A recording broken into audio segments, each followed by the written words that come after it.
కొన్ని నిమిషాలు దేవుని వాక్యాన్ని ధ్యానం చేద్దాం. దినవృత్తాంతాల 2వ గ్రంథం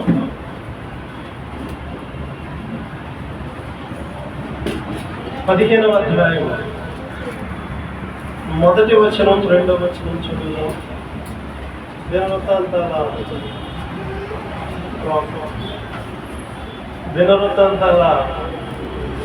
2వ గ్రంథం 15వ అధ్యాయం 1వ వచనం 2వ వచనం. ఆ కాలమున దేవుని ఆత్మ ఓబేదు కుమారుడైన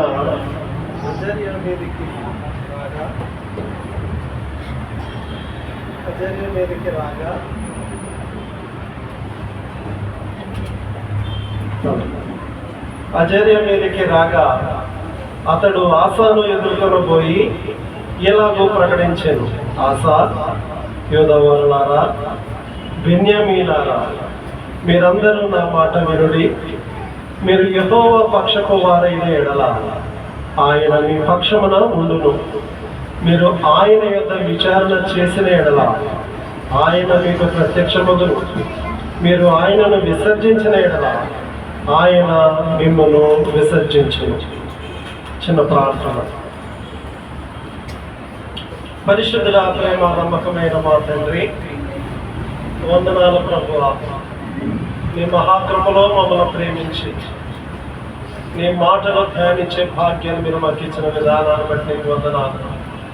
చేరి వచ్చిన ప్రతి ఒక్కరిని దీవించండి. నీ మాటలు మీరు మాకు అందించి మహిమ పొందడం యేసుక్రీస్తు వారి మహిమ గల నామములో ప్రార్థన చేయుచున్నాం మా పరమ తండ్రి. ఆమేన్.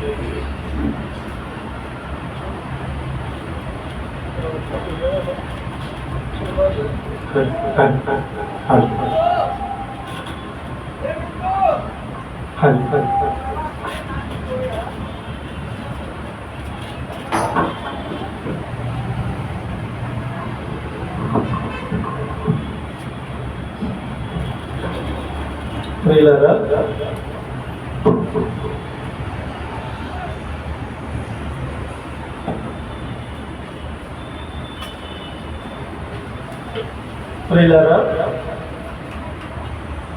యోధారాజైనటువంటి ఆసా కాలంలో దేవుడైన యెహోవా తన సేవకుడైన ఓబేదు ద్వారా యోధారాజైన ఆసాకు, యోధా ప్రజలకు, బెన్యామీనీయులకు ఈ విధంగా ప్రకటన చేస్తా ఉన్నాడు. ఒకటి, మీరందరూ నా మాట వినుడి. మీరు యెహోవా పక్షపు వారైన ఎడల ఆయన మీ పక్షమున ఉండును. మనము దేవుని పక్షమున ఉంటే దేవుడు మన పక్షమున ఉంటాడు అన్న సత్యాన్ని ఓబేదు మాట్లాడుతున్నట్లుగా మనం చూస్తూ ఉన్నాం. ఓబేదు ప్రవక్త హెచ్చరిక చేస్తూ ఉన్నాడు. మనము దేవుని పక్షమున ఉంటే దేవుడు మన పక్షమున ఉంటాడు. గత వారం దేవుని పక్షమున ఉన్న వారు ఎవరెవరున్నారో దేవుడు వారి పక్షమున ఉండి వారికి ఎలాంటి విజయాలు అందించాడో గత వారం మనం ధ్యానం చేశాం. రెండవదిగా ఇక్కడ 2వ మాట మనం చూసినట్లయితే, ఆయన యొక్క మీరు విచారణ చేసిన ఎడల ఆయన మీకు ప్రత్యక్షమగును. ఓబేదు ద్వారా దేవుడైన యెహోవా మాట్లాడుతూ ఉన్నాడు. మీరు ఆయన యొక్క విచారణ చేసిన ఎడల, ఓ యోధావారులారా, ఓ బెన్యామీనీయులారా, ఓ యోధారాజైన ఆసా, మీరు ఆయన యొక్క విచారణ చేసిన ఎడల ఆయన మీకు ప్రత్యక్షమగును అని మాట్లాడతారు. 4వ వచనం మనం చదివినట్లయితే, ప్రియులారా, తమ శ్రమయందు వారు ఇశ్రాయేలీల దేవుడైన యెహోవా యొద్దకు మళ్ళుకొని ఆయనను వెదికినప్పుడు ఆయన వారికి ప్రత్యక్షమయ్యను. ఆయనను వెదికినప్పుడు అనగా ఆయన యొక్క విచారణ చేసినప్పుడు ఆయన ప్రత్యక్షమవుతారు అన్నాడు కదా 2వ వచనంలో. ప్రవక్త ద్వారా మాట్లాడుతూ ఉన్నాడు.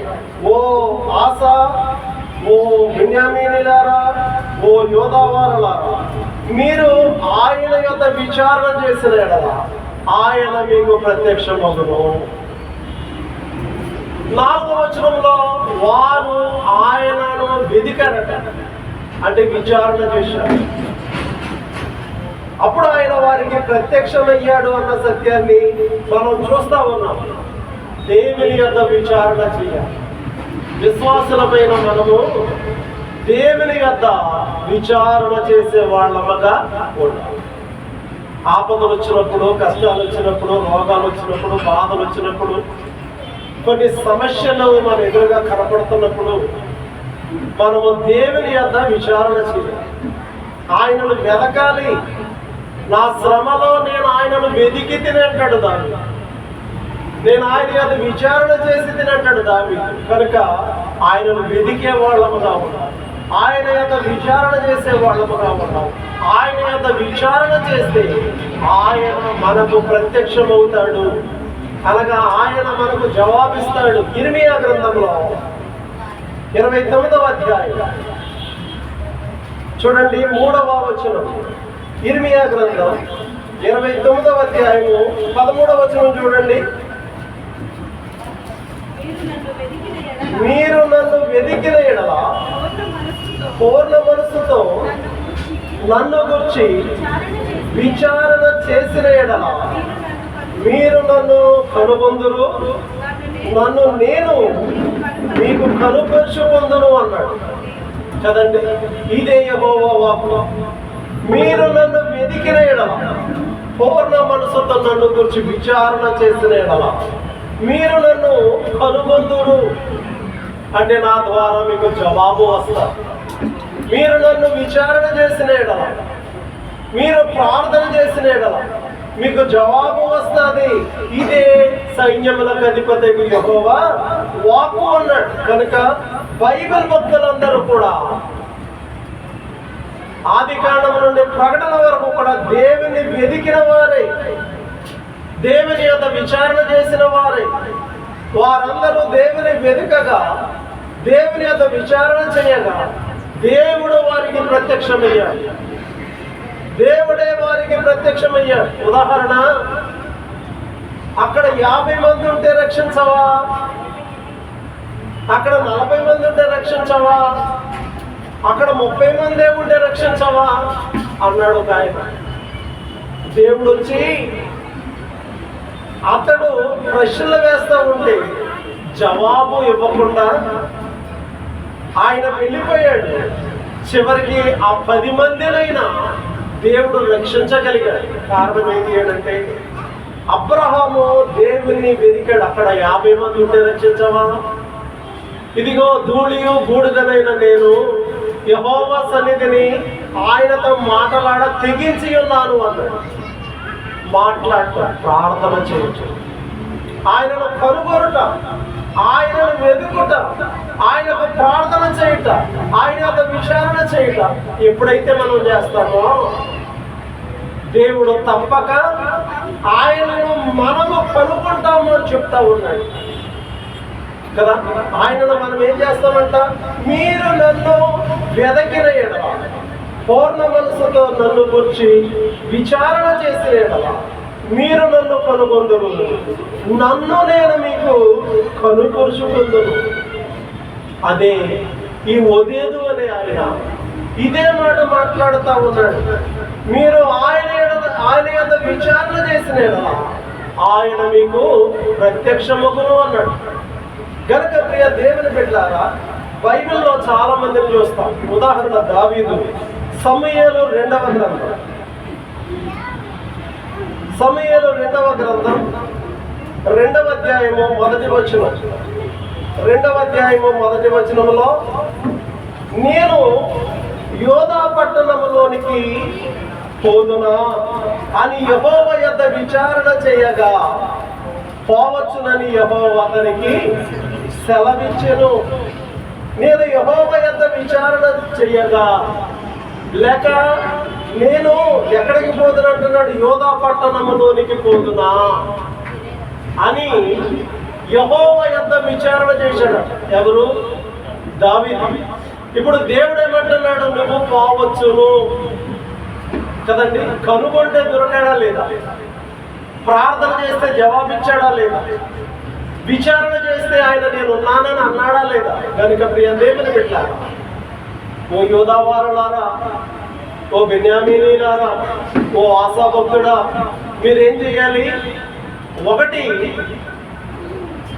దేవుని పక్షమున మీరు ఉండండి, మీ పక్షమున ఆయన ఉంటాడు.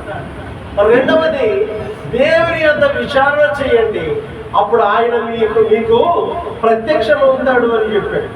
మూడవదిగా మనం చూసినట్లయితే ఈ ఒదేదు అనే ప్రవక్త దినవృత్తాంతాల 2వ గ్రంథంలో 15వ అధ్యాయము 2వ వచనంలో అంటున్నాడు, మీరు ఆయనను విసర్జించిన ఎడల ఆయన మిమ్మల్ని విసర్జించును. 3 విషయాలు. మొట్టమొదటి విషయం ఏంటంటే మీరు ఆయన పక్షమున ఉండాలి. ఇదేదో యోధా వారికి చెప్పాడండి, ఇదేదో బెన్యామీను వారికి చెప్పాడండి, ఇదేదో ఆసా అనే యోధారాజు చెప్పాడండి, మనకు కాదండి అని అనుకోవద్దు.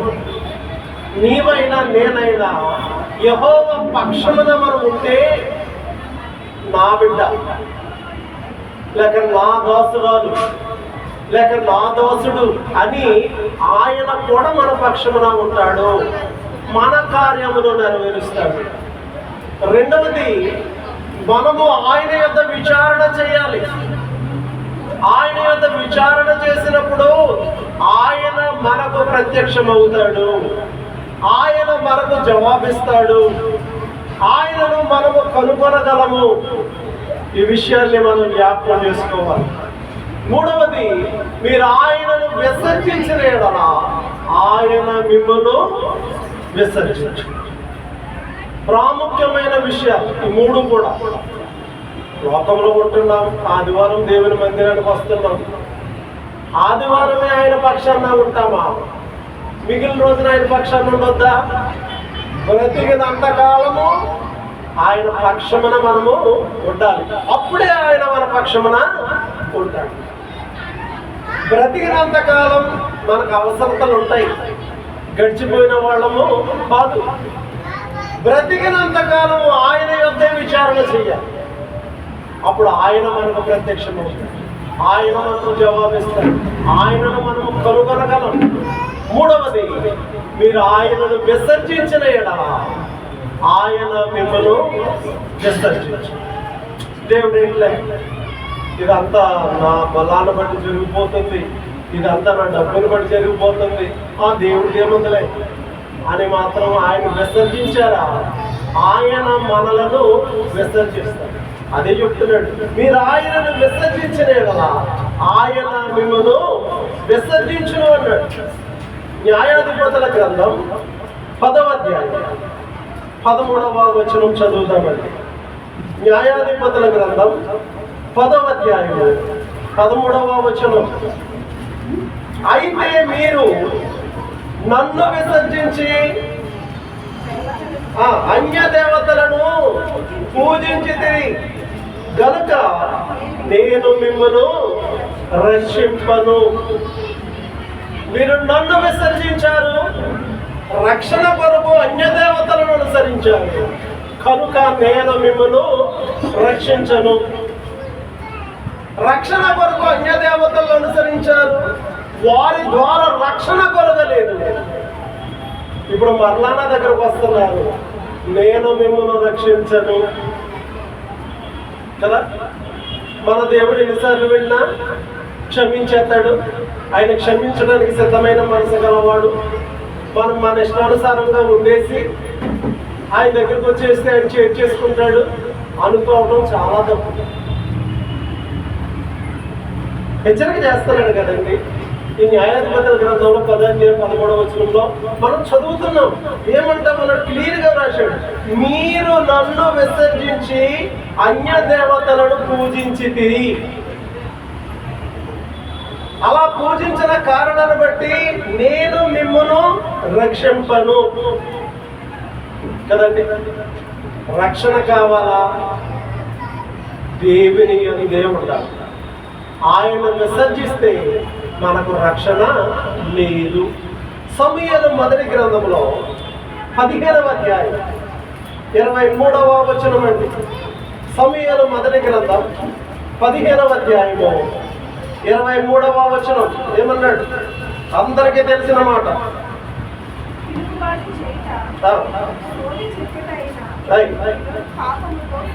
సమానము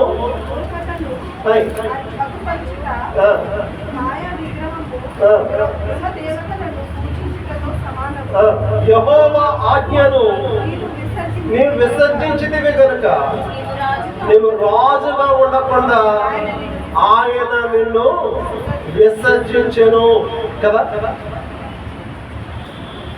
యెహోవాను నువ్వేం చేశావు? విసర్జించావు. యెహోవా ఆజ్ఞను నీవు విసర్జించితివి కనుక ఆయన ఏం చేశాడంట? నిన్ను విసర్జించెను. మరొక మాట 26వ వచనం, నీవు యెహోవా ఆజ్ఞను విసర్జించితివి కనుక ఇశ్రాయేలు మీద రాజుగా ఉండకుండా యెహోవా నిన్ను విసర్జించెను. ఒకటి ఆయన నిన్ను విసర్జించెను, రెండవది నీ జాబ్. ఇశ్రాయేలీల మీద రాజుగా ఉండకుండా ఆయన నిన్ను విసర్జించెను. ఉద్యోగములోను విసర్జించబడ్డాడు, దేవుని చేత కూడా విసర్జించబడ్డాడు. యెహోవాను విసర్జించలేడా ఆయన నిన్ను విసర్జించును అని మనం దినవృత్తాంతం 2వ గ్రంథంలో 15వ అధ్యాయం 2వ వచనంలో చదువుకున్నాం. కనుక ఆనాడు న్యాయాధిపతుల కాలంలో, రాజు లేని కాలంలో వారు ఇశ్రాయేలు దేవుడని యెహోవాను విసర్జించారు, అన్య దేవతలను పూజించారు. కనుక దేవుడు అంటున్నాడు, మీరు నన్ను విసర్జించితే కనుక నేను మిమ్మల్ని రక్షింపను. అలాగే సౌలు దేవుని ఎరిగిన వాడయుండి దేవునిని విసర్జించాడంట, దేవుని ఆజ్ఞలను విసర్జించాడంట. కనుక దేవుడు అంటున్నాడు సమూయేలు ప్రవక్త ద్వారా, యెహోవా నిన్ను విసర్జించెను. మరలంటున్నాడు, యెహోవా ఇశ్రాయేలీల మీద రాజుగా ఉండకుండా నిన్ను విసర్జించెను అంటున్నాడు. కనుక ప్రియ దేవుని బిడ్డలారా, దేవుడు విసర్జించే దేవుడు. ఎప్పుడైతే ఆయనను మనము విసర్జింపకుండా ఉంటామో, ఆయనను విసర్జింపకుంటే ఆయన మనలను విసర్జించడు. ఒకవేళ మనము ఆయనను విసర్జించినట్లయితే ఆయన మనలను విసర్జించే దేవుడు. కనుక విశ్వాసమైనటువంటి మనము జాగ్రత్త కలిగిన వారముగా ఉండాలి. ఆయన విసర్జించకూడదు, కానీ ఆయనను హత్తుకోవాలి. దినవృత్తాంతాల 2వ గ్రంథంలో 24వ అధ్యాయం 24వ వచనం, 24వ అధ్యాయము 24వ వచనం అండి. యెహోవాను విసర్జించినందున యెహోవా కదా, అక్కడ చూడండి ఒక మాట నేను చదువుతున్నాను. యెహోవాను విసర్జించినందున యోవాషుకు శిక్ష కలిగెను. అంటే అర్థమైందా? అలా చదువుకోండి.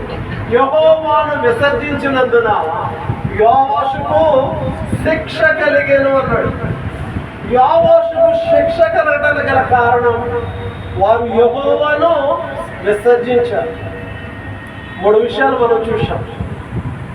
మీరు యెహోవాను విసర్జించిన యెడల ఆయన మిమ్మల్ని విసర్జించును అన్నాడు. న్యాయాధిపతుల కాలంలో వారు యెహోవాను విసర్జించి అన్య దేవతలను పూజించారు. కాబట్టి దేవుడు అన్నాడు, మీరు నన్ను విసర్జించారు కనుక మిమ్మలను నేను రక్షింపను.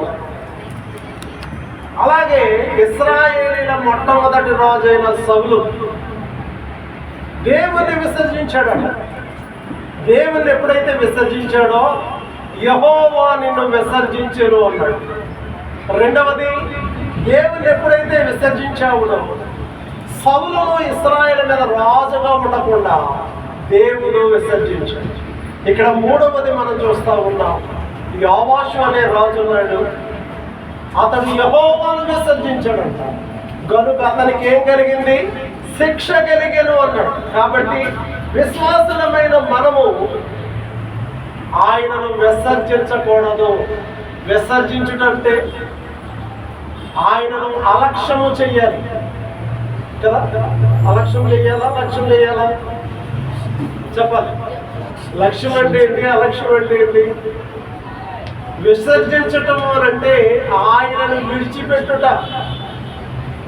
ఆయనను మనం ఏం చేయాలి? విసర్జించకూడదు. ఆయనను మనము లక్ష్యము చేసే వాళ్ళముగా ఉండాలి, అలక్ష్యము చేసే వాళ్ళముగా ఉండకూడదు. కాబట్టి ప్రియ దేవుని బిడ్డలారా, లక్ష్యము చేయుట, విసర్జించకుండా ఉండటంటే అనుదినము ఆయన వాక్యము చదవాలి, అనుదినము ఆయనను ప్రార్థించాలి, ఆయన మందిరానికి వెళుతూ ఉండాలి, ఆయన సన్నిధిని దొంగలించకూడదు. క్రమముగా ఆయన సన్నిధిలో మనం ఎదుగుతూ ఉండాలి. కాబట్టి ప్రియ దేవుని బిడ్డలారా, ఆయనను విసర్జించిన ఎడల ఆయన మనలను విసర్జించు. మరి ఎవరు విసర్జిస్తారండి ఆయనను అంటే?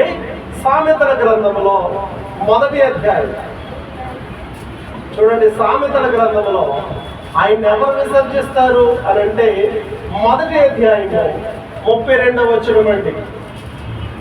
జ్ఞానము లేని వారు దేవుని విసర్జించి ఆశీర్వదింపబడతారా కదా. జ్ఞానము లేని వారు దేవుని విసర్జించి నాశనమవుతురు అన్నారు. కనుక ఎవరండి ఆయన విసర్జించేవారు అని అంటే జ్ఞానము లేని వారే. ఆ న్యాయాధిపతుల కాలంలో దేవుడు ఎన్నోసార్లు అంతకుముందు మోషే ద్వారా, యెహోషువ ద్వారా అనేక పర్యాయాలు వారికి హెచ్చరిక చేశాడు, నేనే నిజమైన దేవుడు. వారు విన్నారా? దేవుని విసర్జించారు. చివరికి దేవుడు అన్నాడు, మిమ్మల్ని నేను రక్షింపను. సౌలు దేవుని ఎరగనివాడా, ఎరిగినవాడా? ఎరిగినవాడే. దేవుని విసర్జించాడు.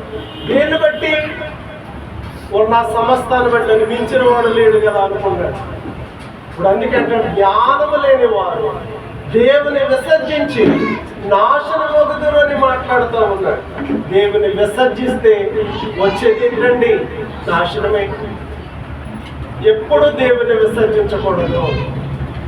మరణాపాయంలో ఉన్న, మంచం మీద ఉన్న, హాస్పిటల్లో ఉన్న ఆయన ఎప్పుడు కూడా ధ్యానము చేస్తూనే ఉంటారు. ఎలాంటి క్లిష్ట పరిస్థితులు మన జీవితాల్లో ఉన్నా ఆయన విసర్జించే వాళ్ళముగా ఉండకూడదు. యెషయా గ్రంథంలో 1వ అధ్యాయం 28వ వచనం అండి. యెషయా గ్రంథం 1వ అధ్యాయం 28వ వచనంలో యెహోవాను విసర్జించేవారు లయమైపోతారట. యెహోవాను విసర్జించేవారు ఏమవుతారు? లయమైపోతారు. కనుక యెహోవాను విసర్జించవద్దు కదండి. యెహోవాను విసర్జించవద్దు అని మాట్లాడుతూ ఉన్నాడు. యెహోవా పక్షమున ఉంటే ఆయన మన పక్షమున ఉంటాడు. యెహోవా యొద్ద విచారణ చేస్తే ఆయన మనకు ప్రత్యక్షమవుతాడు.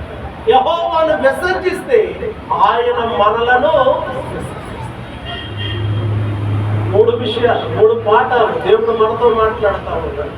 ఈ యొక్క ప్రవక్త అయినటువంటి ఓబేదు ద్వారా దేవుడైన యెహోవా, ఓ యూదావారలారా, ఓ బెన్యామీనీలారా, ఓ యోధారాజైన ఆస అని హెచ్చరిక చేసి, మీరు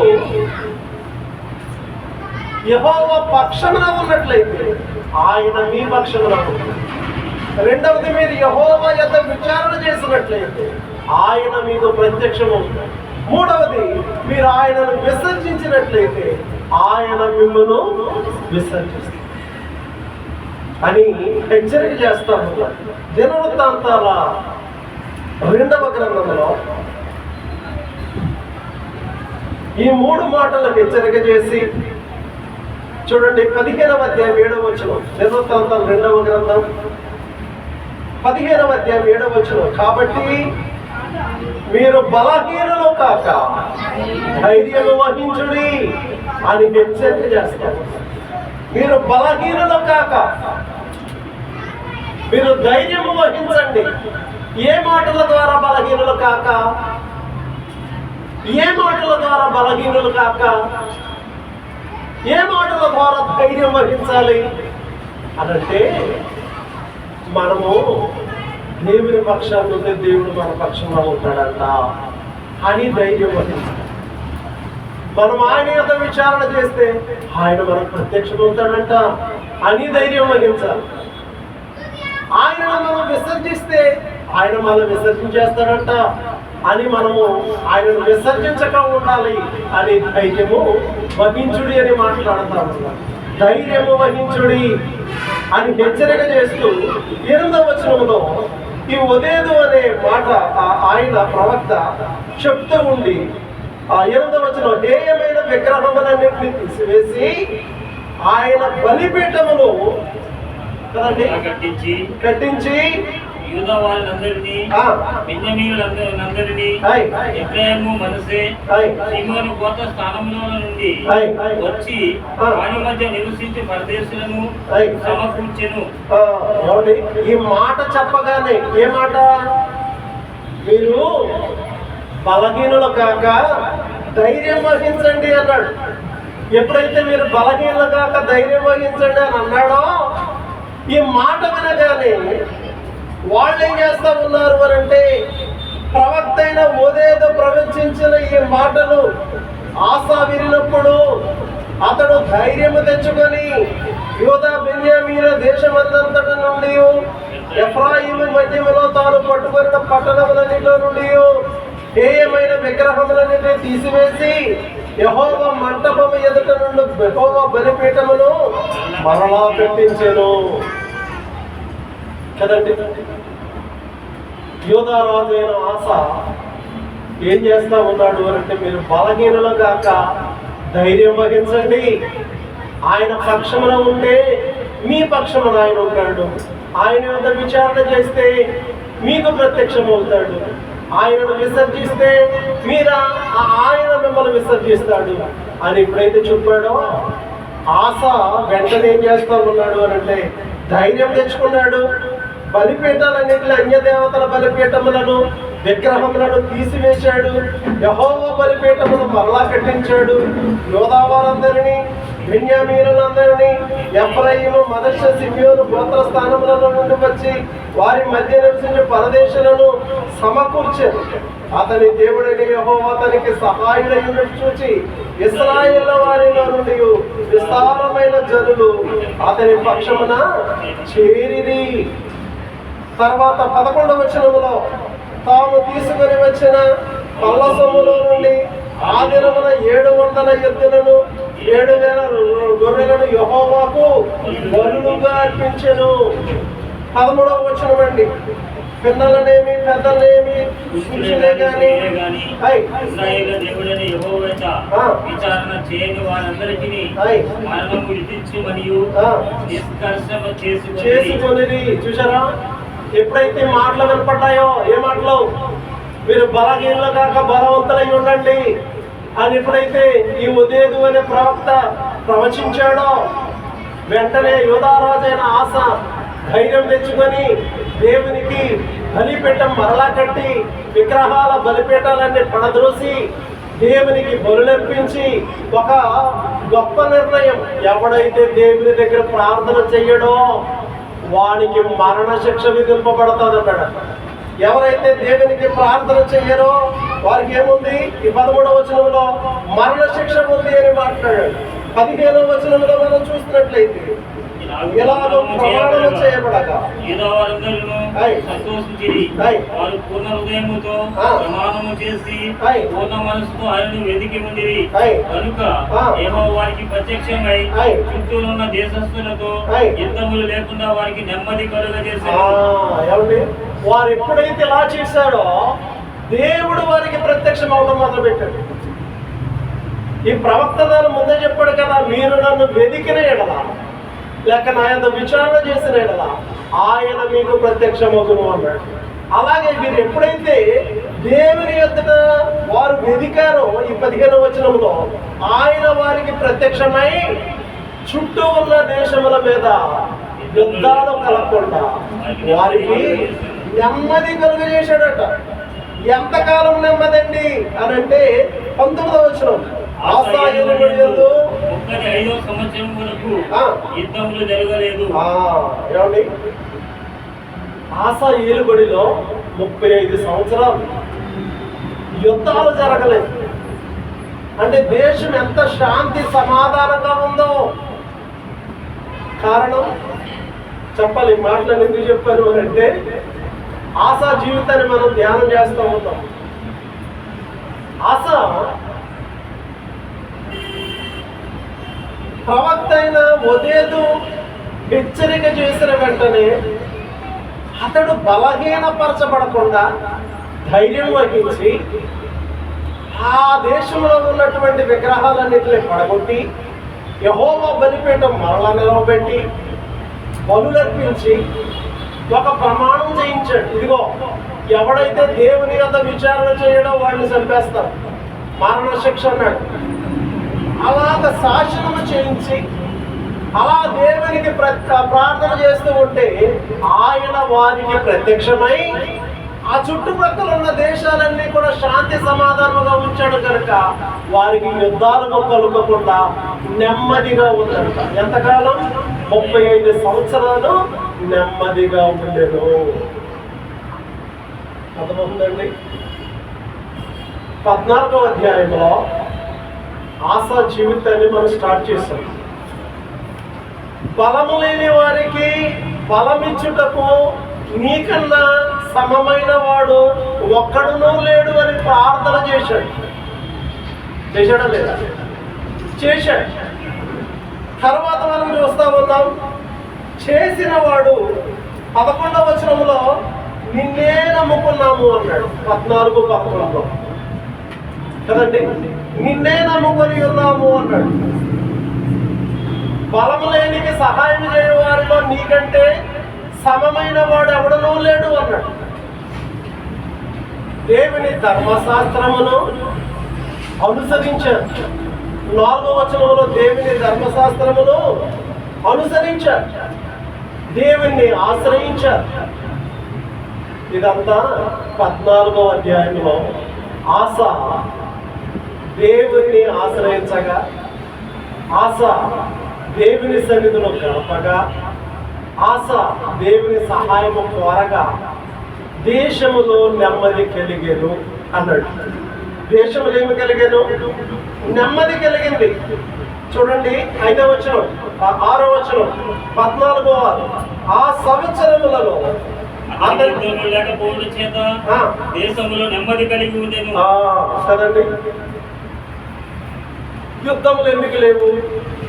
మొట్టమొదటి ప్రసంగంలో మనం చెప్పుకున్నాం, ఆయన యెహోవాను ఆశ్రయించాడు. ఆయన యెహోవా ధర్మశాస్త్రమును చదవండి అని ధర్మశాస్త్రమును చదివించాడు.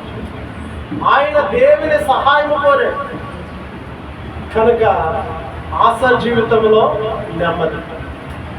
ఈ 15వ అధ్యాయంలో కూడా దేవుడైన యెహోవా ఓదేదు అనే ప్రవక్తను పంపించి, ఓ యోధావారులారా, ఓ బెన్యామీనీలారా, ఓ ఆసా, మీరేం చేయాలి? మీరు యెహోవా పక్షాన్ని ఉంటే ఆయన మీ పక్షాన్ని ఉంటాడు. మీరు ఆయన యొక్క విచారణ చేస్తే ఆయన మీకు ప్రత్యక్షమవుతాడు.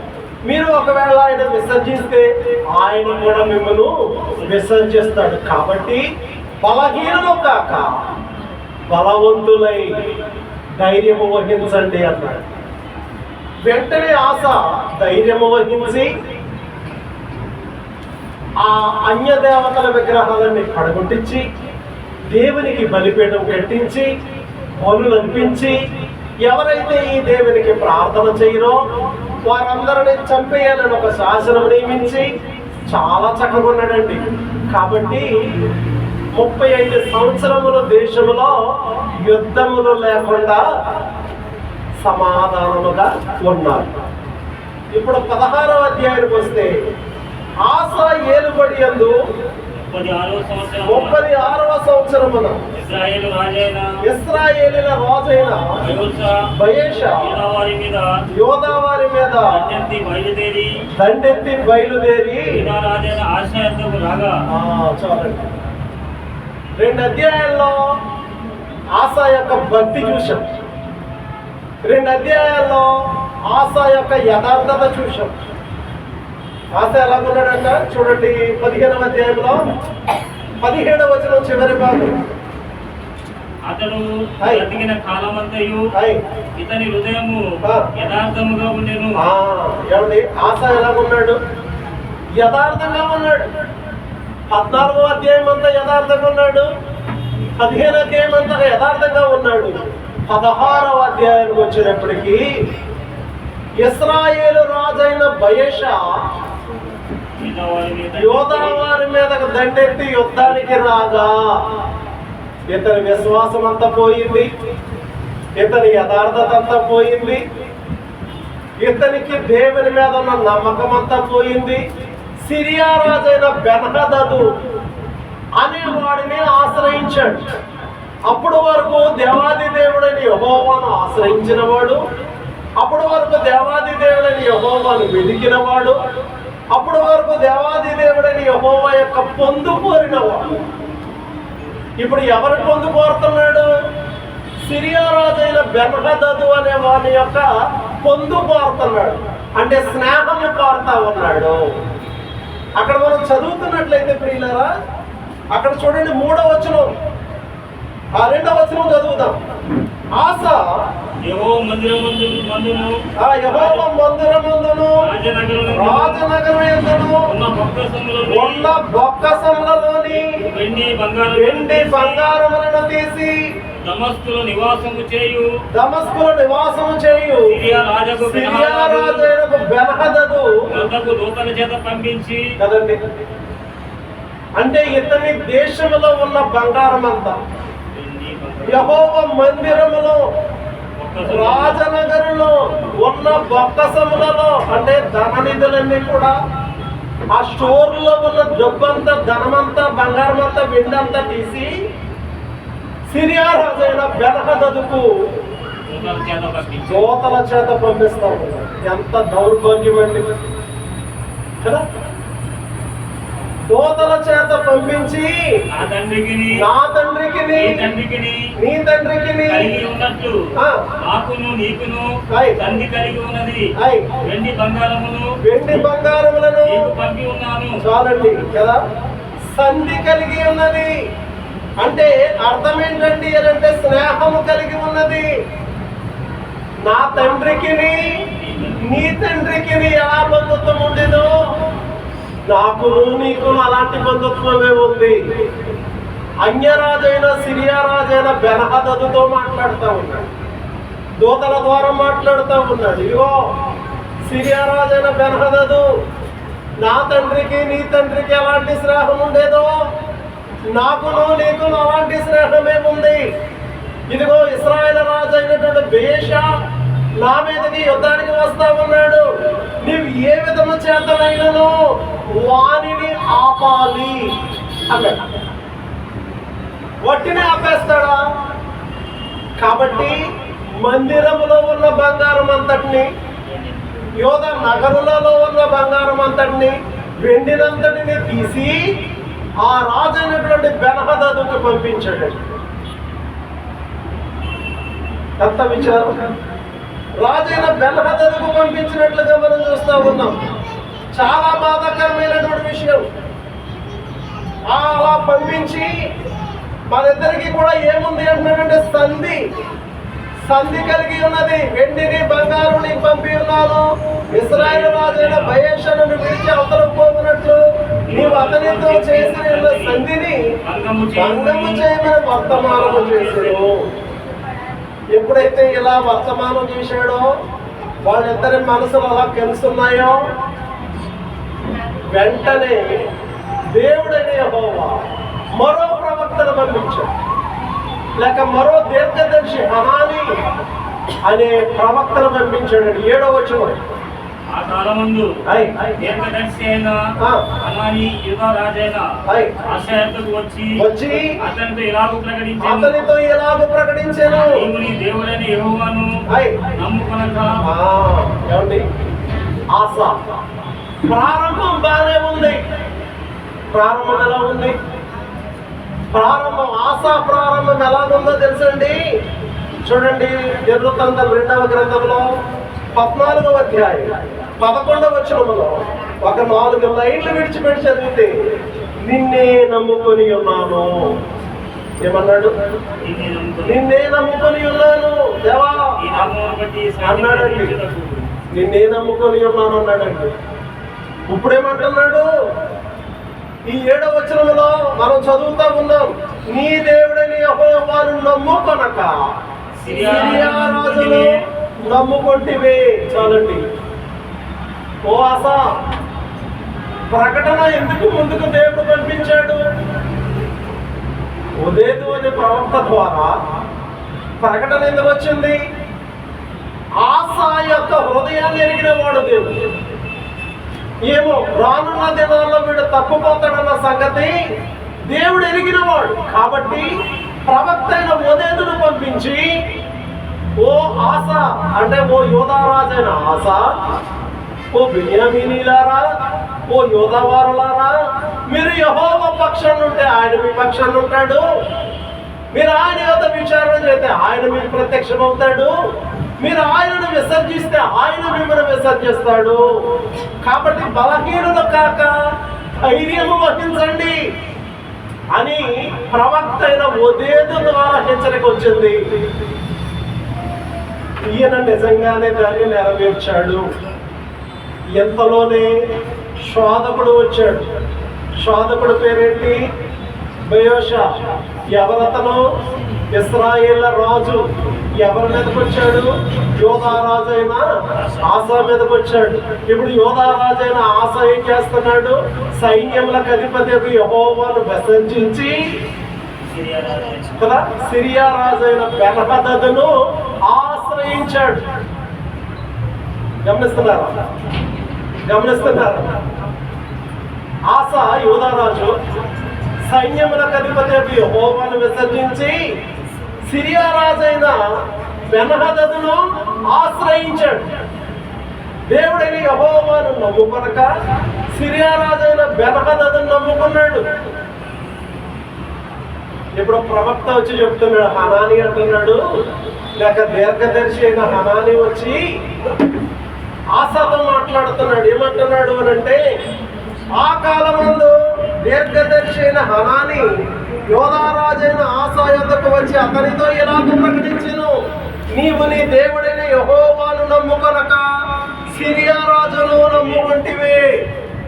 ఎవరు నమ్ముకోవాలి? దేవుణ్ణి నమ్ముకోవాలి. రాజులను నమ్ముకున్నట కంటే కదండి యెహోవాను ఆశ్రయించడం మేలు.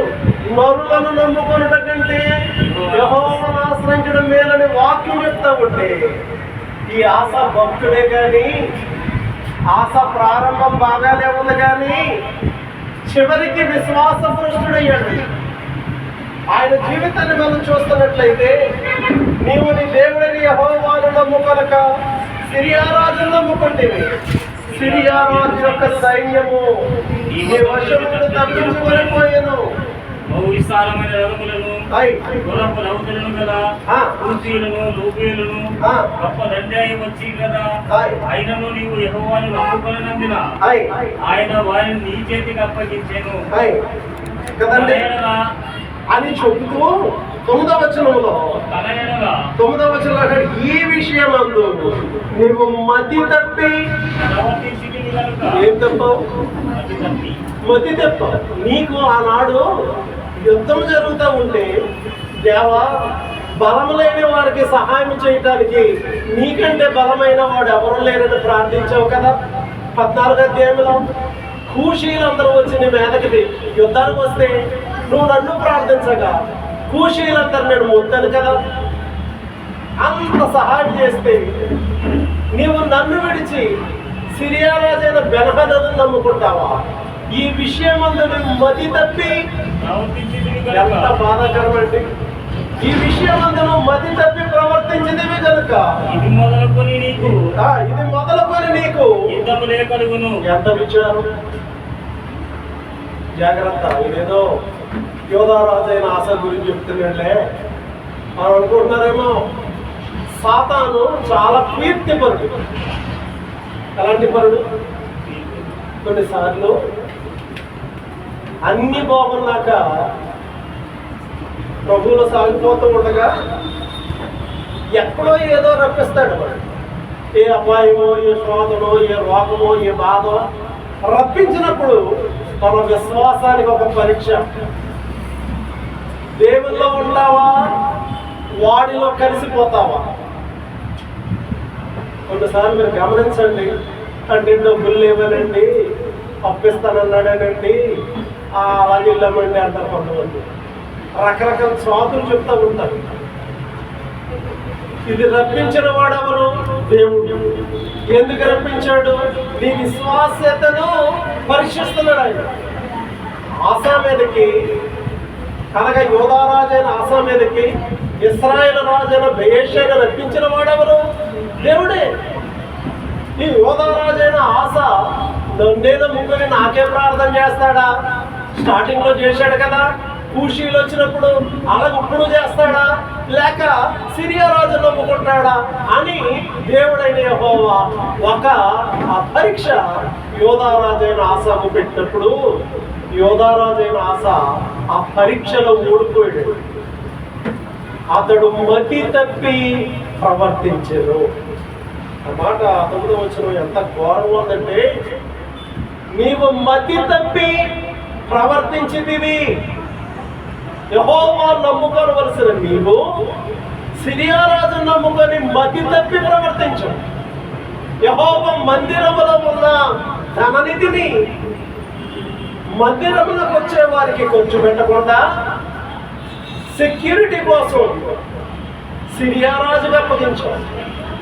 యోధా నగరంలో ఉన్న బంగారమును, వెండిని ఆ యోధా ప్రజలకు ఇవ్వకుండా, ఆ యోధా ప్రజల అక్కర్లు తీర్చడానికి ఉపయోగించకుండా సిరియా రాజుకు అప్పగించాం. ఈ విషయం అందు నువ్వు మతి తప్పి ప్రవర్తించితివి.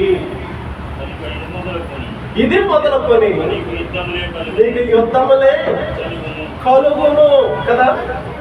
ఇది మొదలుకొని నీకు యుద్ధములే కలుగునంటే చాలండి. నీకు ఇది మొదలుకొని యుద్ధములే కలుగును అని అంటే వీడు ఏం చేయాలి? ప్రభువా క్షమించిన ఆయన, తెలుసో తెలియకో చేశారు ప్రభువా అని వెంటనే పశ్చాత్తాపడి చేసిన తప్పిదానికి విచారపడి ప్రభువు పాడు పట్టుకుని ఉంటే, ప్రభు యొద్ద క్షమాపణ కోరుంటే బాగుండు. ఈ హనాని అనేవాడిని, ఆ ప్రవక్తను, ఆ దీర్ఘదర్శిని బొండలో బిగించి బందీ గృహంలో ఎంత బాధాకరం. ప్రవక్తను ఏం చేశాడు? తప్పిపోకూడదు. మానవుడు ఎప్పుడైతే దేవునికి దూరస్తుడవుతాడో తప్పు మీద తప్పు, తప్పు మీద తప్పు, తప్పు మీద తప్పు చేసుకుంటూనే పోతాడు. ఎప్పుడు దేవునికి దూరం అవ్వకూడదు. చదవండి. ఆ దీర్ఘదర్శి అట్లు ప్రకటించినందుకు ఆశ అతని మీద కోపించి రౌద్రము చూపి అతని బందీ గృహములో వేసెను. ఇదిగాక ఆ సమయమందే ఆశ జనులలో కొందరిని బాధపరిచెను. ఆశ యొక్క జీవితం చూడండి. ఆశ ఆ ప్రవక్తని బందీ గృహంలో వేశాడు. అది కాక ఆశా జనులలో కొందరిని బాధపరిచెను కదండి. ఎంత బాధపరిచిన తర్వాత దేవుడు చూస్తూ ఊరుకుంటాడా? 12వ వచనంలో ఆశ తన ఏలుబడి యందు 39వ సంవత్సరమున పాదములో జబ్బు పుట్టి కదా. ఆలోచన చేస్తున్నారా? అంతకు ముందే మనం చదువుకున్నాం, నీవు ఆయనను విసర్జించిన ఎడల ఆయన నిన్ను విసర్జించు. అందుకే అన్ని పర్యాయాలు నొక్కి నొక్కి ఆ 3 మాటలు ఎందుకు చెప్పారు అని అంటే, నీవు ఆయన పక్షంలో ఉన్నట్లయితే ఆయన నీ పక్షంలో ఉంటాడు.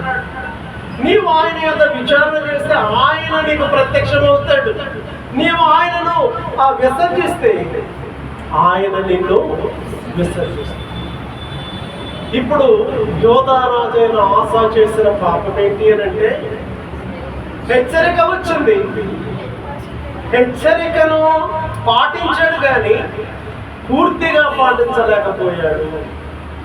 శత్రువు వచ్చి, బయేషా అనేవాడు వచ్చి యోధా దేశం మీద పడగానే దేవుని విసర్జించాడు. ఎవరిని ఆశ్రయించాడు? సిరియా రాజైన బెన్హదదును. దేవుని యొక్క విచారణ చేయడం మానేడు. సిరియా రాజైన బెన్హదదును విచారించడం మొదలుపెట్టాడు. కాబట్టి దేవుని పక్షమున ఉండవలసిన వాడు సిరియా రాజైన బెన్హదదు పక్షమున వెళ్ళి, నీకు నాకు ఏముంది? సంధి ఉంది. నీ తండ్రికి నా తండ్రికి సంధి ఉంది అంటే నేను నీ పక్షం వాడిని. నా తండ్రి నీ పక్షంలోనే ఉండేవాడు, మీ తండ్రి మా తండ్రి ఒకరి పక్షాన్ని ఒకరు ఉండేవారు. అలాగే నీవు నేను కూడా ఒకరి పక్షాన్ని ఒకరు ఉందాం.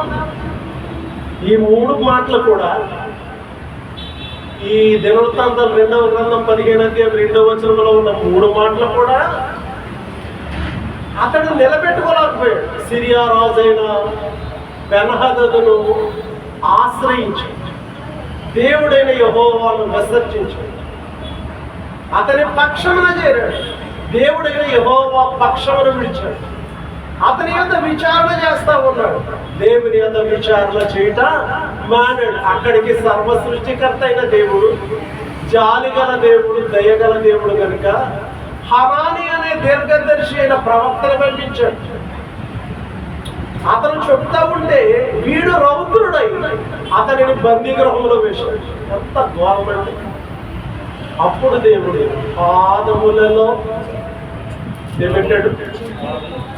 12వ వచనంలో 39వ సంవత్సరములో పాదములలో జబ్బు పుట్టి అతడు బహు బాధపడినను. దాని విషయంలో అతడు విచారణ చేయక, చూసారా అతను పట్టుదల చూడండి. పాదములలో జబ్బు పుడితే ఎవరి దగ్గర విచారణ చేయాలి? అతడు దేవుని దగ్గర విచారణ చేయక వైద్యులను పట్టుకొనేను కదా. వైద్యులు నమ్ముకున్నాడు తప్ప దేవుని నమ్మాడా? అతడు దేవుని అంత విచారణ చేయక జబ్బులు వస్తాయండి. మనం ఏం చేస్తాం? నేను చెప్తా ఉంటాను చాలాసార్లు. ఐసీలో ఉన్నప్పుడు నేను సుమారు 9 రోజులు ఎంతో ఉన్నాను. రెడ్ ఐసీయూ, ఇంకా అదే పోతాం అని దాని అర్థం. లాస్ట్ అనమాట. మామూలు ఐసీయూ వేరు, రెడ్ ఐసీయూ వేరు. నన్ను రెడ్ ఐసీయూలో పెట్టారు అంటే ఇంకా సీరియస్ కేసు అని. ఇంకెవరితో మాట్లాడతాం? ఆ కాలంలో ఆలోచన గారు కూడా వచ్చారు పరామర్శించడానికి. ఆ డెల్టా హాస్పిటల్ వచ్చారు. నా పరిస్థితి చూసి చాలామంది నమ్మకత్వాన్ని కోల్పోయారు. అలాంటి భయంకరమైన రోజులు. మరి ఎవరితో చెప్పుకుంటాం? దేవునికే చెప్పుకుంటాం. దేవుని ఎంతగానో ప్రార్థన చేశాం. నా అంతటా నేను చాలా ప్రార్థన చేసేవాడు. బ్రతికించడానికి సమర్థుడు. తెలుసు కదా, ఈ అధ్యాయాలు వాక్యాలని చదువుతాం కదా. 20 సంవత్సరాల నుంచి ఎన్ని మాటలు చెప్పామో బైబిల్లో. కాబట్టి దేవా బ్రతికించు అని దేవుని ఎంతో ప్రార్థన చేసేవాడు. అదే మాట కాదు. దేవుడు బ్రతికించాడా లేదా? వైద్యులు నమ్ముకుంటావా? వైద్యులు పట్టుకుంటావా? వైద్యుల వల్ల అవుతుందా? దేవుని కృప లేకుండా, దేవుని సహాయం లేకుండా వైద్యులు ఏమీ చేయలేరు. ఇక్కడ ఆశ దేవుని ఎరిగినవాడు, దేవుని ధర్మశాస్త్రాన్ని ఎరిగినవాడు, దేవుని ఔన్నత్యాన్ని ఎరిగినవాడు, దేవుని గొప్పతనాన్ని ఎరిగినవాడు. కూషీలు దండెత్తి రాగా దేవునికి ప్రార్థన చేయగా దేవుడైన యెహోవా కూషీలను మొత్తెను. 14వ అధ్యాయంలో మనం చదువుకున్నాం. అంత దేవుని యొక్క ఆ విలువ జరిగిన వాడు దేవుని అంత విచారణ చేయక వైద్యులను పట్టుకొనెను. ఎంత బాధాకరమో! దేవుని అంత విచారణ చేయక వైద్యులను పట్టుకున్నాడండి. వైద్యులను పట్టుకొనిన వాడు కదా, వైద్యులను పట్టుకొని వైద్యులను ఆశ్రయించాడు. చివరికి ఏమయ్యాడు అని అంటే అతడు చనిపోయేను. ఏమయ్యాను? 13వ వచనం, ఆసా తన పితరులతో కూడా నిద్రించి తన ఏలుబడి యందు 41వ సంవత్సరమున కదా, 41వ సంవత్సరంలో అతను ఏమయ్యాడు అని అంటే మృతి నొందెను. ఆసా యథార్థవంతుడు అనుకున్నాం 14వ అధ్యాయంలో. ఆసా దేవునికి అనుకూలంగా నడిచిన వాడని చెప్పుకున్నాం 14వ అధ్యాయంలో. ఆసా యెహోవా ధర్మశాస్త్రాన్ని అనుసరించిన వాడని చెప్పుకున్నాం 14వ అధ్యాయంలో. ఆసా దేవునికి ప్రార్థన చేసిన వాడని చెప్పుకున్నాం 14వ అధ్యాయంలో. ఆసాను గురించి చాలా మాటలు, మంచి మాటలు చెప్పుకున్నాం. ఆసా ముగింపు యథార్థతను వదిలాడు, దేవుని మీద నమ్మకత్వాన్ని వదిలాడు, దేవుని దృష్టికి అనుకూలతను వదిలాడు, ఇహలోక సంబంధమైన రాజును నమ్ముకున్నాడు, ఇహలోక సంబంధమైన వైద్యులను నమ్ముకున్నాడు. చివరికి ఏమయ్యాడండి? పాదములలో జబ్బు కొట్టి 41వ ఏట అతడు చనిపోయేది కదా. ఎంత విచారం! కీర్తన గ్రంథంలో ఒక మాట మనం చదువుతాం. 16వ కీర్తన చూడండి, 4వ వచనం. కీర్తన గ్రంథం 16వ కీర్తన. యెహోవాను విడిచి వేరొకరిని అనుసరించే వారికి కదా. బైబిల్ ఏమంటుంది? యెహోవాను విడిచి వేరొకరిని అనుసరించే వానికి శ్రమలు విస్తరించును. ఆసా యెహోవాను విసర్జించాడు, యెహోవాను విడిచాడు, వైద్యులను పట్టుకున్నాడట. అక్కడ ఆ మాట ఎంత క్లియర్ గా రాయబడ్డాడు. వైద్యులను పట్టుకొనెను. అతడు యెహోవా యందు విచారణ చెయ్యక వైద్యులను పట్టుకొనెను. బాధాకరమైన మాట. అతడు యెహోవాను నమ్ముకొనక సిరియా రాజైన బెన్హదదును నమ్ముకొనెను. అతడు పాదములలో జబ్బు పుట్టెను. అతని పాదములలో జబ్బు పుట్టెను. అతడు మృతి పొందెను. 41వ ఏట చచ్చిపోయాడు. ఎంత బాధాకరం! అతని రాజ్యంలో అతనికి 41వ సంవత్సరంలో 41 సంవత్సరం రాజ్య పరిపాలన చేశాడు. అందులో 35 సంవత్సరంలో దేశం నెమ్మదిగా ఉంది. అతడు చనిపోయింది. కార్యారంభం బాగానే ఉంది, ప్రారంభ దినాలు చాలా బాగున్నాయి, ముగింపు ఎలాగుంది? యెహోవాను విడిచాడు, వేరొకరిని ఆశ్రయించాడు, శ్రమల పాలయ్యాడు. అందుకన్నాడు 16వ కీర్తన 4వ వచనంలో, యెహోవాను విడిచి వేరొకరిని ఆశ్రయించే వారికి శ్రమలు విస్తరించను. శ్రమల పాలయ్యాడు, నాశనమయ్యాడు. ఇలా విషయాలు ఎందుకు చెప్తా ఉన్నాను అని అంటే, ఈ 3 అధ్యాయాలు దినవృత్తాంతాలు 2వ గ్రంథంలో 14వ అధ్యాయం, 15వ అధ్యాయం, 16వ అధ్యాయంలో ఆసా భక్తుని ప్రారంభం బాగుంది. ఆసా భక్తుని యొక్క ముగింపు బాధాకరమైన ముగింపు. దైవజనులను బందీ గృహంలో వేయించాయి. అంత విచారం. మరి నాయన నువ్వు చేస్తున్న తప్పురా అంటే దావీదు దిద్దుకున్నాడు. ఆ మనుషుడు నీవే అనంటే దావీదు దిద్దుకున్నాడు, విచారపడ్డాడు. చేసిన పాపానికి విచారపడ్డాడు. ఈ ఆశ విచారపడలేదండి. రౌద్రుడై అతని బందీ గృహంలో వేసాను. అంత విచారం.